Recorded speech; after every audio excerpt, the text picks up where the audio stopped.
There are people who believe this video shouldn't exist. And honestly, a part of me agrees with them, because hidden out here is something incredibly rare, and showing it could put it at risk. But there's also a reason the story needs to be told, because out here, in a landscape this vast, finding something this small is like searching for a single ruby in a desert of stone. And that ruby is one of the rarest vipers on Earth. My name is Derrick, and I'm on a quest to find every species of dwarf adder in southern Africa. Some have been easier to find than others, but this one is different, and today that journey has brought us deep into the little Karoo. And I'm not alone. I've got the crew with me, experienced eyes from different corners of South Africa, and some of the best field photographers in the game. And this time, even science has joined the hunt.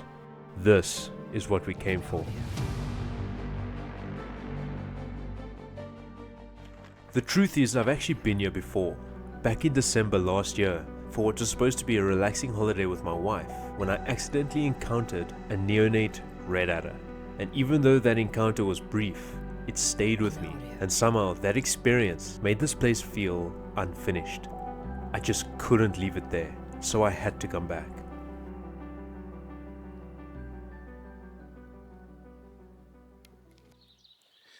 So we're hitting it out really early, and we work in the field as the suns come up, and hopefully any Rubida will come out any of the burrows or out of any of the hiding places to catch that early morning sun, and just bask and heat up for the day really.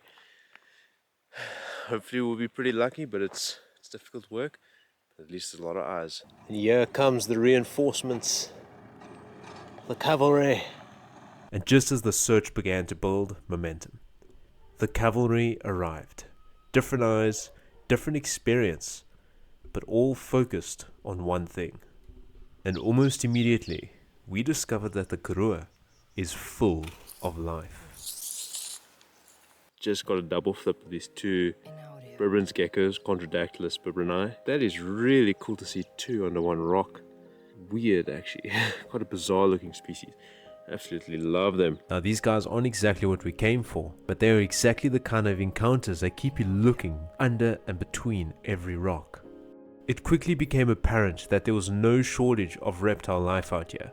A beautiful brown house snake. Yeah, look at him zoom. Hey big guy. That's really cute. And for the photographers with us, moments like this are just as valuable as the target species. This is quite a special species, really beautiful, incredibly fast, and gorgeous patterns on the top here. It's really cool. Berkeley wants to take some nice pictures of these guys, so yeah, we're just gonna spend a little bit of time being lookouts for him while he tries to get pictures, because these guys will move the chance you let your guard down. A Pedoplanus laticeps, the Karoo sand lizard, fast, alert, and almost impossible to ignore once you see it move. For a brief moment, it became the center of everything. And that's what makes searching for something rare like this so addictive. You're not just waiting for one species, you're constantly reminded that everything out here matters. And moments like these are what keep you searching, because eventually everything can change in an instant. Leo just shouted and said he found one now. So Berkeley's running off down there. Oh shit! Is it one? Oh yeah!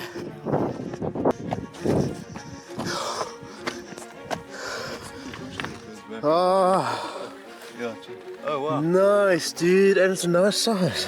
This is in situ, isn't it? There it is. The red adder. Oh! Berkeley, you're gonna make him bite me. Yeah! The end of the tail's missing. The tail's gone. What the fuck? That's very interesting, eh?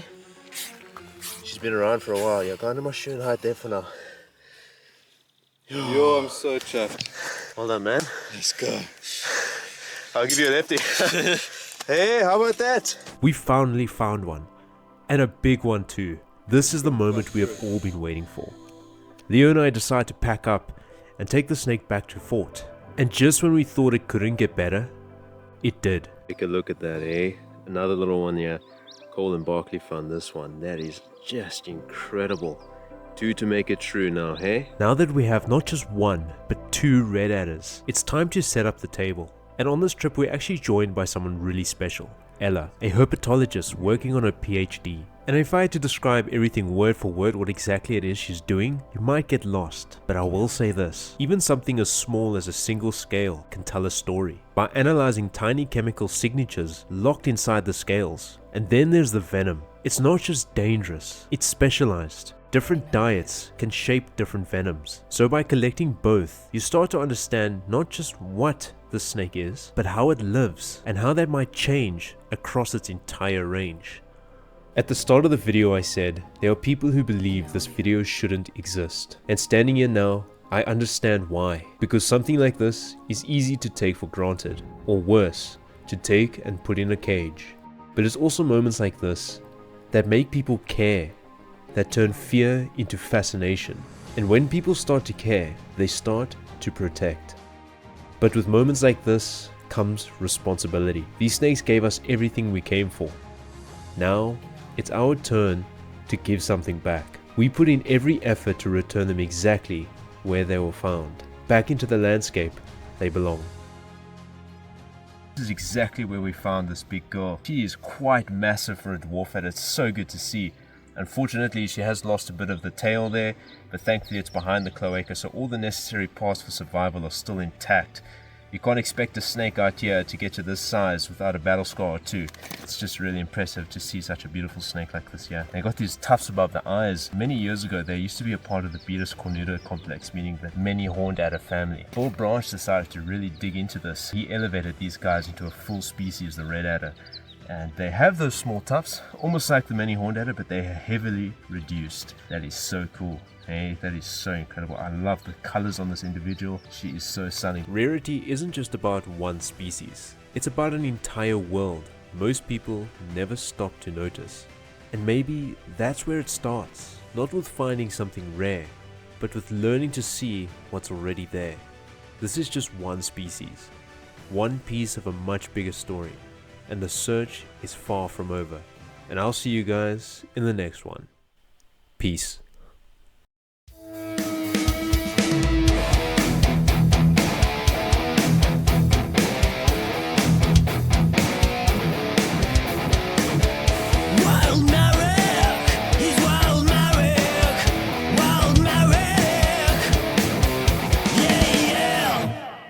There you go, you got it. You got it. Come all the way up.